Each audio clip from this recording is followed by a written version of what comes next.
आज शॉप मधल्या कामापेक्षा तर जास्त काम पाणी बाहेर काढायचंच केलं तर. नमस्कार मित्रांनो, स्वागत आहे तुमचं आपल्या नवीन व्लॉग मध्ये. नेहमीप्रमाणे सकाळी ब्लॅक कॉफी आणि ओट्स खाऊन आपलं प्री वर्कआउट मिल कम्प्लीट केलं. त्यानंतर गाडी काढून निघालो जिमला. जिम मध्ये पोहोचल्यावर बजरंगबलीचे दर्शन घेऊन आजचा वर्कआउट सुरू केला. आजचा फोकस होता बॅक आणि बायसेप्सवर.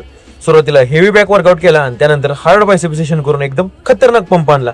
मग आज लाईट गेली होती म्हणून इनक्लाइन वॉकिंग स्किप करून क्रॉस टर्नर चालवला आणि कार्डिओ कम्प्लीट केला. मग वर्कआउट संपून घरी येताना स्वामींसाठी एक सुंदर आहार घेतला. तेवढ्यात यश भाऊ म्हणले नाश्ता करायला जाऊया. मग तिथनं गेलो नाश्ता करायला आणि मस्त गरम इडली वडा खाऊन आपला नाश्ता कम्प्लीट केला.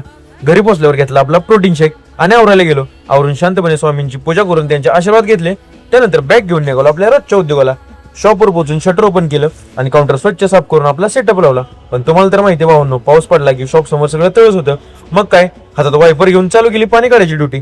मग सगळी साफसफाई झाल्यावर देवपूजा केली आणि थोड्या वेळाने जाऊन प्रोटीन चिप्स आणले आणि शॉप मध्ये निवांत बसून खाल्ले. पण दुपारपर्यंत एक पण ऑर्डर आणि कस्टमर पण नव्हतं म्हणून शॉप लवकर बंद केलं आणि गेलो कॅफेटेरिया मध्ये. तिथे गेले आली 2 कोल्ड कॉफीची ऑर्डर आणि एकदम फास्ट मध्ये कॉफी रेडी केली. आणि ही ऑर्डर होती आपले टॉपचे इलेक्ट्रिशियन तुषार भाऊंची. त्यांना कॉफी खूप आवडली आणि आज डबा आणला नव्हता म्हणून निघालो घरी. घरी पोहोचल्यावर मस्त फ्रेश झालो आणि जेवण केलं. त्यानंतर थोडा वेळ टीव्ही बघत आराम केला. त्यानंतर उठल्यावर फ्रेश झालो आणि घेतली आपली इव्हनिंग ब्लॅक कॉफी. आजच्यासाठी एवढंच. धन्यवाद. व्हिडिओ आवडला असेल तर तुमच्या ह्या भावाला नक्की फॉलो करा.